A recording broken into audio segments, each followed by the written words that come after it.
I'm really honored that I get to introduce our next speaker because he has a special place in my heart. Tom came, many of you know Tom Johnson.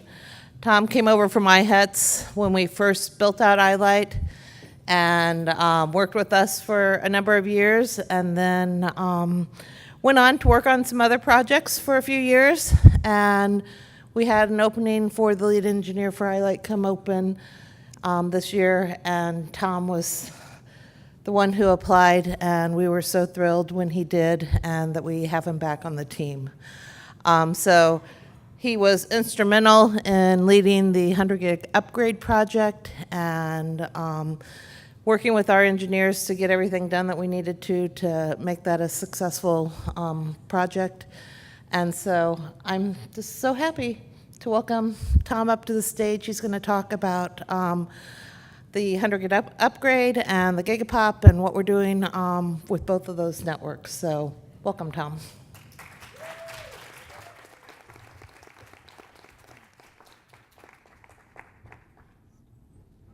Hi, my name's Tom Johnson. As Marianne said, I've been around IU for about 22 years.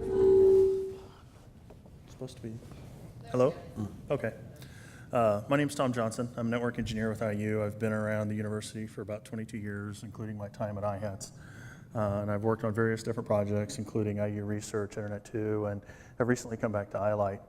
And I was really excited to come back to I-Light because I wanted to participate in this new network that was being built. I thought it would be very interesting, and I thought it would be a great thing for the I-Light members. So I'm going to talk about a few different things. Talk about a general agenda or general updates for the GigaPOP and I-Light, some utilization stuff. A big topic I'm going to spend some time on today is redundancy for the schools and how we're dealing with redundancy and what we can do to help you, and then some other value-add services that we have. So first thing here is the Indiana GigaPOP network. This diagram is actually slightly out of date, but I apologize I didn't have an opportunity to update it. It doesn't reflect a couple of members that have changed, as well as some of our commodity providers. However, this is a diagram that we have. I'll get a new version of this updated and available on the website, so folks can go to the knock.indiana.gigapop.site and download it if they like, so they can get an idea of what the GigaPOP network looks like. We have multiple external connectivity for the GigaPOP and the I-Light members. Commodity transit, 10 gig, we have Lifeline, Zayo, and Telia, Cogent, Zayo, and Telia at 3 different locations. Previously, Cogent and Zayo were at Lifeline, and as many members know, we suffered a severe power outage there at one point, and one of the things we chose to do was rehome one of those connections into CTC to give us a little bit better redundancy. We diversify those connections so that if we do have another situation like that, we have connectivity between the 3 major POPs, which is Indianapolis, the 2 locations in Indianapolis and Chicago, to provide connectivity. We also have a lot of commodity peering. So we have 40 gigabit to Internet 2 via our connections in Chicago and Indianapolis. We have a 24 gigabit commit to something called the Wisconsin Regional Peering Service, and we have a 10 gig to Apple CDN. We're also looking at adding Amazon peering in Chicago sometime later this year. So we prefer, on behalf of all the members, commodity peering over commodity transit. Commodity transit is usually pay per use, whereas commodity peering is settlement free, so it's a good thing if we can use peering over transit. Sometimes it doesn't make sense to do that. Some things are only reachable via transit because not everything is available via commodity peering. The commodity peering services typically only have a subset of routes. They don't have a full internet routing table. So we have to have transit providers as well to provide that connectivity. Then we also have our research and education peering. The 2 primary entities there are Internet 2 and Big Ten Academic Alliance. Internet 2, we have a 100 gig connection in Chicago and a 100 gig connection in Indianapolis. We primarily use Chicago just because it's proximity to most of the services and things that folks want. We also have a connection in Indianapolis for backup, And then the Big Ten Academic Alliance gives us connectivity to a lot of schools that are part of essentially the Big Ten. So that's really IU and Purdue, University of Chicago, University of Illinois, Nebraska, Wisconsin, those folks. The GigaPOP does have a new member for the first time in some time, which is Indianapolis Zoo. So we're proud to have them on board. That was a change, I think about 2 months ago, that we added the Indianapolis Zoo. So if there's any need for connectivity to the zoo for research initiatives or other things, keep in mind that's not commodity any longer. That's all R&E connectivity for all the GigaPOP and I-Light members. We've also added Lightbound N and I, a redundancy and CTC, or we're in the process of doing that. So for folks that are using Lightbound SIP service, that's going to be a redundant connection now so that we no longer have the single point of failure. Again, they were at Henry Street, and when we suffered that severe power issue at Henry Street, connectivity to Lightbound was actually down for some time. We are changing transit providers for 2017 through 2018. As part of the university, we issue RFP processes, so we're going to have Cogent, Telia, and Hurricane Electric. Again, we're going to diversify those between Lifeline, ICTC, and Chicago so that we can maintain redundancy for everyone. We're also adding a 100 gig, second 100 gig connection at the GigaPOP between the two locations. Today we have a single 100 gig and a 33 by 10 gig backup. We're going to add a second 100 gig so that we have redundancy. It's all about surviving the outages when hardware fails. It's not a matter of if it fails, it's a matter of when it fails. So that's pretty much everything that's going on in the GigaPOP. The I-Light backbone, as Marianne said, we have completed a big portion of the actual upgrade. There is, this is a diagram that we used when we were talking about the deployment. The reason I like this diagram, I know it's not very fancy for a publication, but the reason I like it is it's all green. So what we had is when we first built this and we knew where everything was going to go, there was a lot of red on this diagram. And as we moved through it, Pete's over here chuckling, as we moved through this and completed each segment, it was nice to be able to turn these segments green. And so we knew, hey, that section's done, and we completed the section and moved on to the next section. All the lines here that you see are 100 gig channels across the system. All the nodes are at the locations mentioned here, like Gary, South Bend, Fort Wayne, Marion, Muncie. I'm sure everyone that connects to I-Light is well aware of where all of our POPs are. We have the optical nodes at each one of these locations, and then the green lines represent channels. So the system itself is capable of 44 channels, and at most, our highest density is right here in the central ring, just like it was when we had the Cisco DWDM transport system.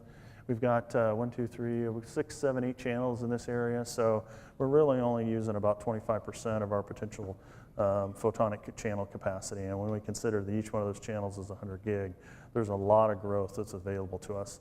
Down here in southern Indiana, where we're using a single channel, we've got multiple channels we can add that's going to help us well into the future to add more and more capacity. This is the picture of the node in Bloomington. The one thing that's a little bit different from what we did in the previous network, where we had the Cisco DWDM transport and the Juniper switches, this system is a converged packet optical, and I'm sure the folks at Sienna would love to talk to you about what that really means. But essentially, to us, it means layer 2 and layer 1 in a single chassis. So before, where we had a photonic shelf and a switching shelf to provide Ethernet services, now that's all on one shelf. So this shelf is really broken up into, we have one photonic direction here that's 44 channels facing Henry Street. We have another photonic section here that is 44 channels facing Columbus.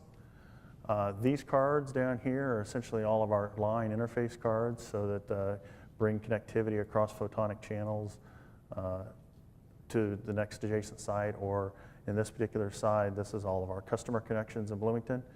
But what makes this a converged packet optical system are these two cards in the middle. If you ever see a picture of Internet 2's optical shelves, they use predominantly a photonic system, and they don't have the converged packet optical platform, or what's called the XC cards, the cross-connect cards here. And what these cards allow us to do is essentially to run an Ethernet switch integrated into our photonic shelf. So what that does is gives us ease of management, point and click provisioning, because we can provision from one location to the other, all different kinds of services, whether that's photonic, Ethernet, or what have you. The chassis, the size of the chassis, or the switching capacity of the chassis, is dependent upon the size of the chassis. So this is what's called a 32-slot chassis. This chassis has 3.2 terabit switching capacity, or 3200 gigabit switching capacity. Considering in this node we have 200 gigs each direction for our switching capacity, we have vast more switching capacity than we did. The previous node that was there, I believe, was probably a pair of EX4200s. We only had a 10 gig backbone. Now we have a 200 gig backbone out of Bloomington. So it's 20-fold capacity increase. But again, this is the other chassis, the other chassis at most of the sites are the 14-slot chassis. So if I actually go back to this diagram, most of these sites, if they're not mentioned, they're just a 14-slot chassis. The ones that are different, that are mentioned, are the 32 at Henry, IPU, Bloomington, and Columbus, and Gary are additional capacity. But even at the sites that aren't mentioned, there's 1.2 terabit switching capacity, or 1200 gigabit switching capacity. In most cases, we're using 1 or 200 gig capacity through that node. So again, a lot of scalability there for future services. What are the changes coming up for I-Light? Other than can we continue to move member connections over from the legacy network onto the new converged packet optical system? We have a couple of things that we want to address. One is core router redundancy. Indiana GigaPOP and I-Light share the same 2 common POPs in Indianapolis. GigaPOP doesn't have the large photonic network that I-Light does. So that's one of the reasons I mentioned earlier. We're adding a second 100 gig interconnect between those for redundancy. I-Light has multiple rings though.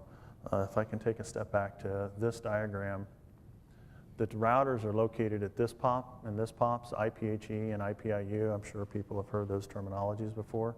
But we have access through the north, through the central Indiana, and through the south that are all diverse fiber connections to provide 100 gig E connectivity.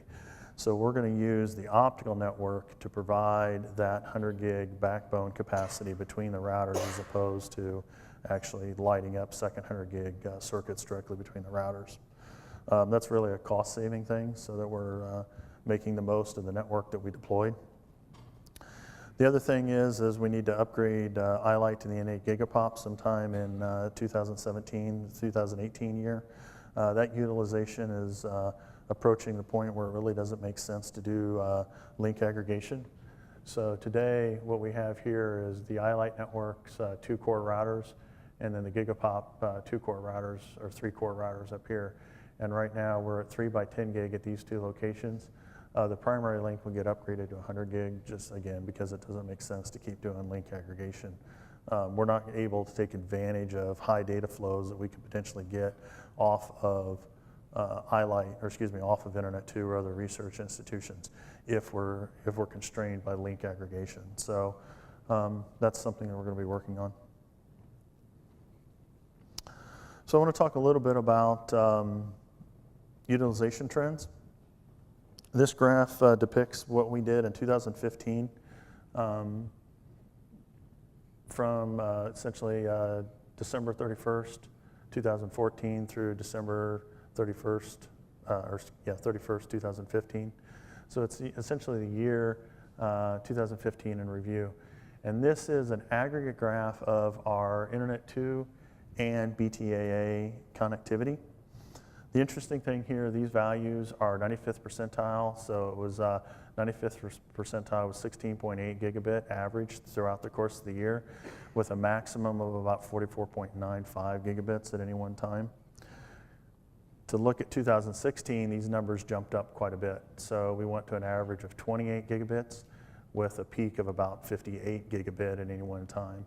The outbound traffic also picked up, but most of our traffic is bringing traffic into the network.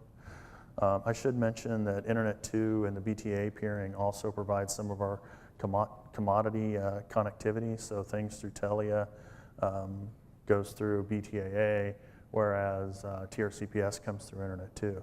So these numbers include the commodity peering service that we use, but the delta there is really all R&E and education networking. Indiana GigaPOP also has caching. We do caching for basically Amazon, or not, excuse me, not Amazon, Akamai, Netflix, and yeah, but there's a Google and not Apple. No, I've forgotten. There's a slide, I think. There's 4 of them. So our average utilization is 1.3 gig with a maximum of 3.51. I always find it interesting when you look at these graphs. You can always tell where summer vacation is, where spring break is sometimes, where Christmas break is, and then where Thanksgiving break is. So I'm sure other schools that are looking at traffic utilizations to see this pattern. So January to May, high, May to August, low, and it comes right back up. It's very consistent. If you look at any of these graphs, if you just looked at a random graph, you could probably say, oh, hey, that's a higher education institution. So this is 2016. We picked up a little bit on how much what our average was. We picked up a lot on what our maximum peak was in usage. The thing here is what are we gaining average-wise, inbound versus outbound? So this is from the router's perspective. So the outbound is how much data we're filling the cache with, and the inbound is how much traffic is coming out of the cache serving our members. I also did a graph for commodity transit, and I realized when I did it incorrectly. So I've started a new way of doing commodity transit, and I will continue this so that I can actually plot this. But right now, I only go back to August of 2016 through May of 2017, and it shows us who our providers are here. And the interesting thing here is I was a little curious about our utilization in the spring is a little less than it was in the fall. So I'm curious to see when we get to the fall of this year and the spring of next year. So the next year I'm up here talking about our utilization trends. Is this trend consistent?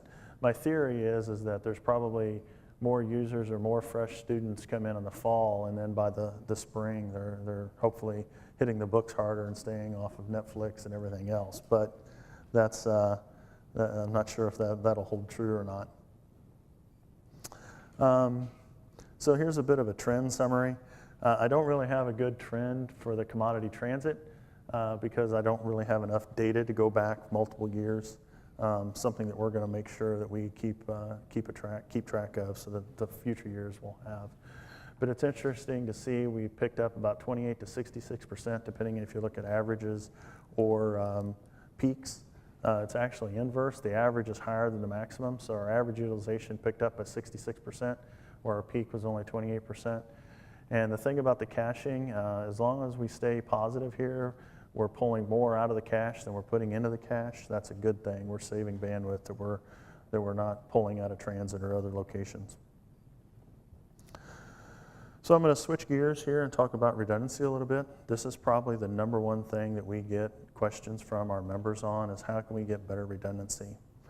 One of the big things, especially with the I-Light members, is how do you get better redundancy when you're at the end of a dark fiber connection or you're end of a lit service that's a long distance service. For those that are using dark fiber, really what I would like to stress is you have to invest in the future. I remember years ago, one of the very first customers I went to talk with, and I don't know that anyone is here from that organization, was Indiana Wesleyan, and I went with Marianne and Justin. And I think the selling point to them at the time was they weren't sure if buying dark fiber to one of the I-Light POPs, which happened to be Marianne, was worthwhile for their institution.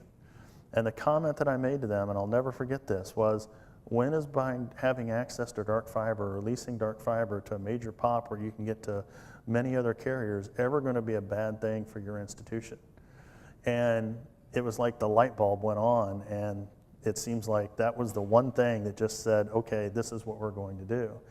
And I want to stress that for the schools. If you're in a permanent location, most of the campuses are. I know some smaller schools have regional campuses where they might move location from time to time, but if you're in a permanent location, investing in that dark fiber to a major POP is never going to be a bad choice for you.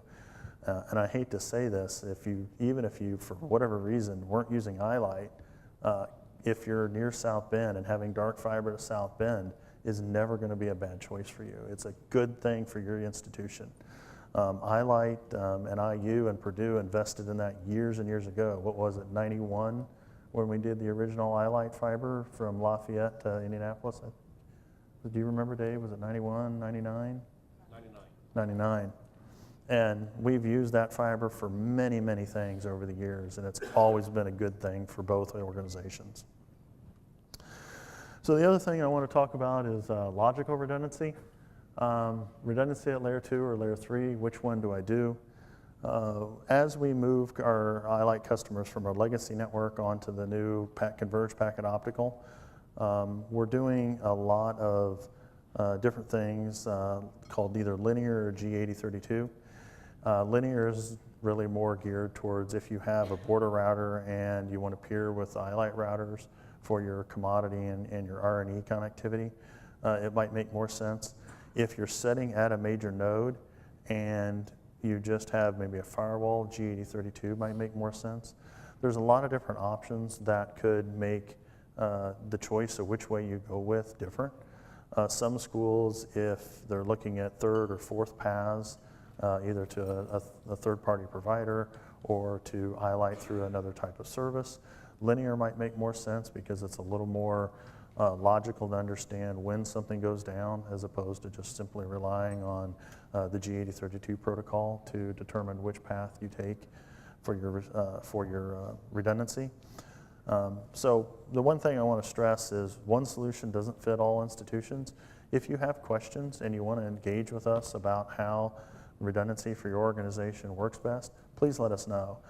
Nam is out working on converting a lot of the customers. He's sort of leading the charge to get members moved over. He's going to suggest ideas, but if you have questions or want to have discussions, please let us know. We're here to help the members. We want to make sure that you guys stay up as long as you can and have the best service that you possibly can. So I'm going to talk a little bit about the services that we're providing on I-Light. A little bit different terminology. We're using the terminology EVPL and EPL versus Vlan. EVPL is Ethernet Virtual Private Line. It's typically a virtualized port.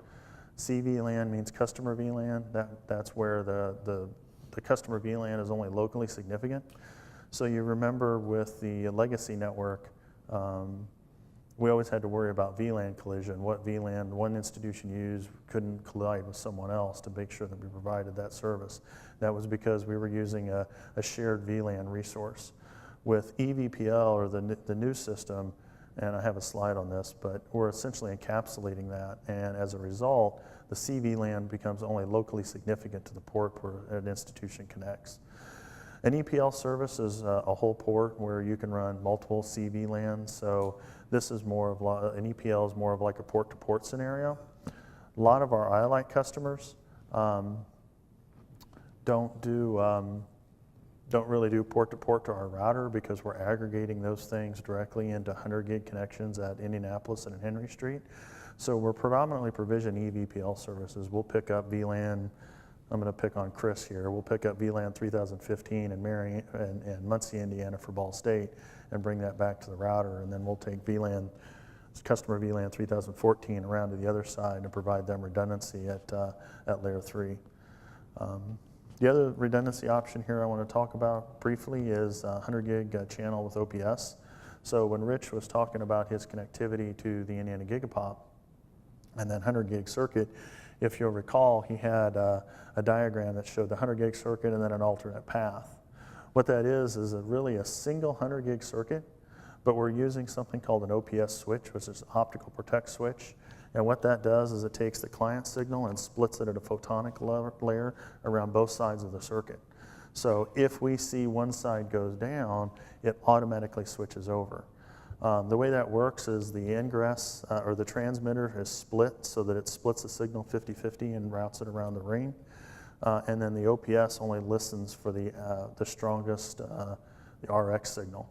So you end up with a situation where the OPS switch just sits there and listens for the receive signal, and if that receive signal dies, it automatically switches to the other side. And I think that's worked pretty well for Rich. I'd hope he'd say that it does. But it offers path protection, because probably one of our number one outages is fiber cuts, and when you're going from Indianapolis up to Notre Dame or up to South Bend, there's a lot of route miles up there. When Marianne mentioned the fiber cut that affected Grace, or the lawnmower that cut the cable up near Fort Wayne. When that goes down, his circuit automatically switches over, and it's like nothing ever happened. So any 100 gig channel we deploy, we're always doing the OPS. It's a really economical way to provide path redundancy. There's still some single points of failure, essentially, if the card goes down, if the port goes down, something of that nature. But for a very small add on the cost of the circuit, the OPS is a great thing to do. So. This was so I gave a presentation January, I think, as one of the webinars on some of the services that we were going to be deploying with the new converged packet optical network. I don't think it got recorded, and a lot of people had trouble hearing what I was saying. So I'm going to cover some of those things as it relates to redundancy for the members. Before, we were using a shared VLAN where everything, what I would call an enterprise VLAN network, where everything had to be unique. So none of these VLANs could be reused. If 3022 was used, or 3222 was used for entity A, entity B had to use a different VLAN ID. With the new system, what we do is we essentially encapsulate all customer VLANs inside a service VLAN. So you can see here, customer VLAN 402, 401, and 401, but there's different service VLANs. The benefit to that is we don't have as many VLAN collisions. Excuse me.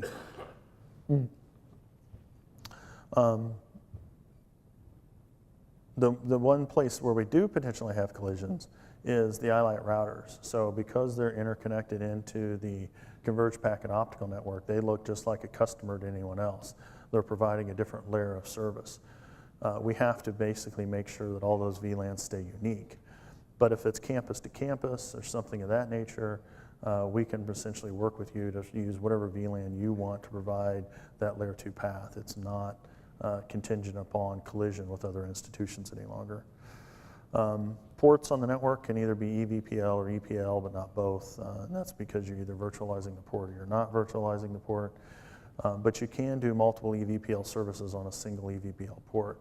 So there's a lot of institutions out there who want to have a port that they purchase through I-Light, but want to get IP service as well as potentially layer 2 service to another regional campus.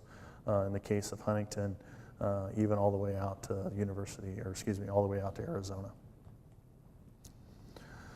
So I've got a few slides here that depict on how some of this technology works.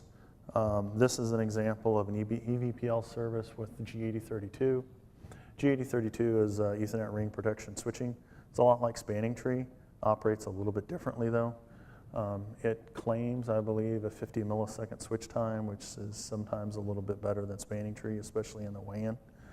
But essentially what we do here is, let's say we have a campus A, and they have an EVPL service down to the router to get IP service. If we provision this EVPL service on the northern ring, it'll touch both of our core routers at Henry Street and at IPIU. What happens when you create a ring in the Ethernet world? Anyone who's debugged broadcast storms knows that that's a bad idea. So G8032 has a concept of a blocking port here. And what the blocking port does is keep things from actually creating a loop. So you still get connectivity to both of these through campus A. If there's a cut, say between, this was, I believe, Anderson and Muncie. If there's a cut here, this blocking port will go away, and now both of these still have continuity between the two routers up to campus A. Even if it's cut here, both routers still have continuity up to campus A, they just take different paths. Here's an example of an EVPL service without G8032. So in this particular case, we provision two separate EVPL services. Protection is typically at layer 3, or redundancy is at layer 3 versus layer 2. If one of these goes down, what you'll see is this particular connectivity between campus A and this router will be unavailable, but there'll be a backup path via the red line, so it'll be around the other side of the ring. We can do the same thing with EPL. So EPL is port to port as opposed to virtualized port to virtualized port. Same concept, campus A to campus B. In this particular case, I think I was using a Purdue example. If they want a port from campus A to campus B, the primary path will go this direction. If there's a cut here, anywhere along this path, the block port will go away and traffic will automatically reroute around the other side of the ring. So the one thing here about EPL, which is very interesting, we can do this at 1 gig or 10 gig, whereas before in our old system, when we provided someone a 10 gig, call it a wave or a 10 gig point-to-point connection, there was no protection in that because we didn't have OPSs and we didn't have any way to virtualize those services. Now that everything is essentially a subrate of the 100 gig service, we can provide a 10 gig clear channel connection from any point on the network to any point on the network and offer redundancy, which is really at no additional cost. It's the same cost as if you bought the 10 gig wave. It's just point to point, but now you get redundancy. So that's a great thing for members. If you want a 10 gig port between two institutions for something, it automatically comes with redundancy. Well,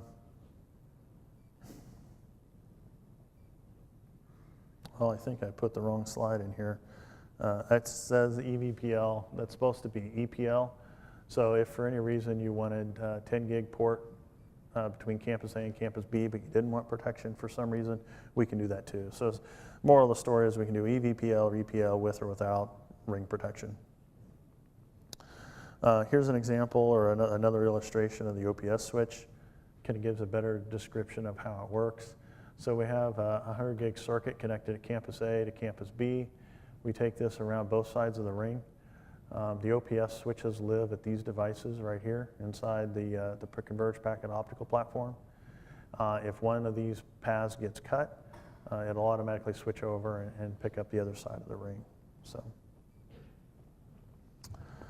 the last thing I want to talk about is additional services, getting the most out of your membership.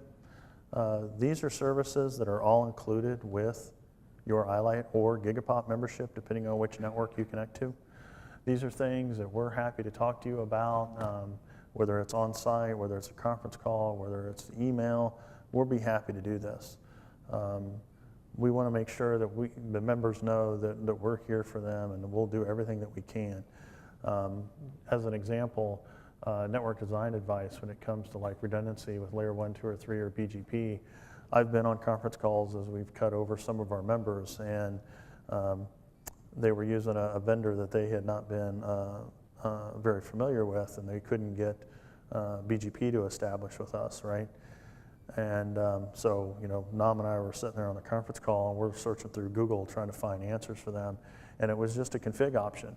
But it was not something that they had run into. It's not something that they got from the vendor. I said, hey, try this. The guy tried it, and the session came up, and he's been happy and working on that service for the last 3 months ever since. And we're just happy to do that for you. That's where we think our value comes in. The last thing here is Heather Starks is our manager of education and outreach, sitting right over here. Heather and I have been to several institutions recently to talk to them about different things. We're happy to do that. If you have questions, some of the best thing to do, if it's a trouble incident, obviously contact the NOC and we'll address that issue. But if you want to talk about any of these types of services, talk to Heather, because the great thing about Heather is she sits about 30 feet away and she's like, hey Tom, have you taken care of this yet? Hey Tom, have you taken care of this yet? So she's your advocate in that situation, so she does a great job of that.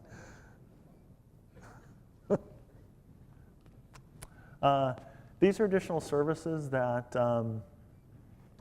generally might incur an extra cost, things that we can provide, but it's not necessarily included in the membership. Co-location, disaster recovery, network deployment. It's long-term consulting if you need us to come out and do multiple day scenarios, something of that nature. We also have streaming services. We can stream things. So if you want to take advantage of any of these, Heather's also a great contact to get started with those. Just realize they're not necessarily included with the actual membership service. The last value add service that I want to talk about, and this is something that's new and I think I'm really excited about it, and I think a lot of members might be interested. For years, we've collected NetFlow data off of I-Light and GigaPOP, but no one's really done anything with it. It's just been sitting there collecting and collecting and collecting and collecting. Well, approximately March timeframe, maybe April timeframe, we procured a new appliance. And that appliance allows us to get much more granular NetFlow data than we've ever had before. This is just a quick graph I pulled out of the device, and I think this was source AS to destination AS, top talkers, the 10 top talkers. And you can see Purdue was pulling a lot of data out of Fermi National Labs at that particular time for that particular time frame. So I think that was like, I did this yesterday, or maybe, yeah, I think yesterday, and I just captured the last 24 hours. So the cool thing about this is we want to make this available to I-Light GigaPOP members. So we want to give you a read-only access into this to be able to run reports based upon your individual institution. We want to allow you to log into this and get that data and look at the things that are coming out of it. You're going to hear more about this tomorrow, but one of the primary drivers for this particular thing was the DDoS alerts. I think Steve Wallace and I tomorrow morning are going to be talking about DDoS. We want to use the NetFlow data and the NetFlow appliance to detect when there's actually a DDoS that's occurring, and use that to identify when we actually need to do a scrubbing service. Again, you'll hear more about that tomorrow. So that was one of the primary drivers. The other primary driver is commodity usage. I wasn't here for the last year's member meeting, but I believe one of the major questions that came out of the members meetings was how can I-Light members see how much commodity they're using versus R&E? Well, with the NetFlow analytic tool, we can see that traffic. We can tell where that traffic's going or where that traffic's coming from. We sort of supplemented that this year with something called the JFirewall application that was developed years and years ago in the global doc. And that is still available and will continue to be available for a while, but we want to start using a NetFlow to be able to determine that information and be able to provide reports to users as well as us so we can see how much is actually being used. And then the third thing was obviously traffic engineering. It's just great to know if you know where all your traffic's going. If you're a campus and you have one connection up to I-Light, you know pretty much all your connectivity is coming out of I-Light. But in our case, because we're getting so many different peering locations and so many commodity providers, it's nice to know how to balance that and where that traffic is going and where we need to augment in the future. So that's it. I'll be happy to take questions.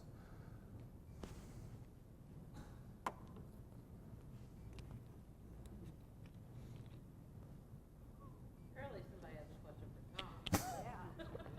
Well, give me a chance to drink because my throat's getting a little dry.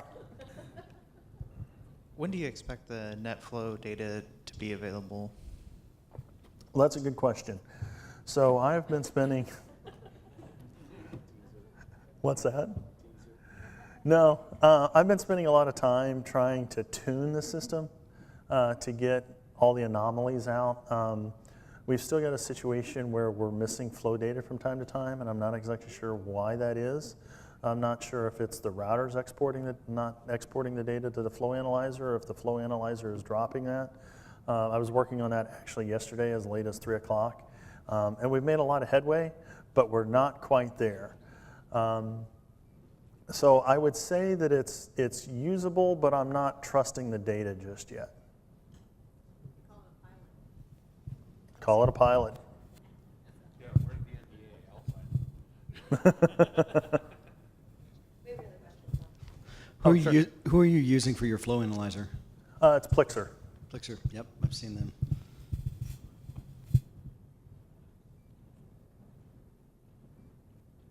Any other questions? This kind of goes back to my DR conversation earlier. Now that we have our location in Peoria, Arizona, which comes through you guys, I was told that there's some possibility either through I-Light or through Internet to do mirroring of the network side of things, so I don't necessarily have to use PGP to do failover or some of the DR side of things. Is that something you guys take care of? Is that something that's a separate service, or I'm not sure exactly. I heard this at an ICI meeting several months ago and wasn't sure. The term mirroring has thrown me off in that context, and maybe it's Yeah. my mind's not in the right space to answer that question. And I'm not sure exactly how your connectivity is set up today, but we can certainly look at that, and I'll be happy to try to come up with the best solution that we can in that scenario. I'm sorry I don't have a great answer for you right now.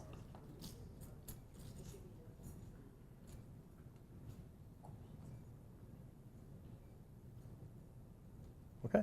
Well, thank you very much.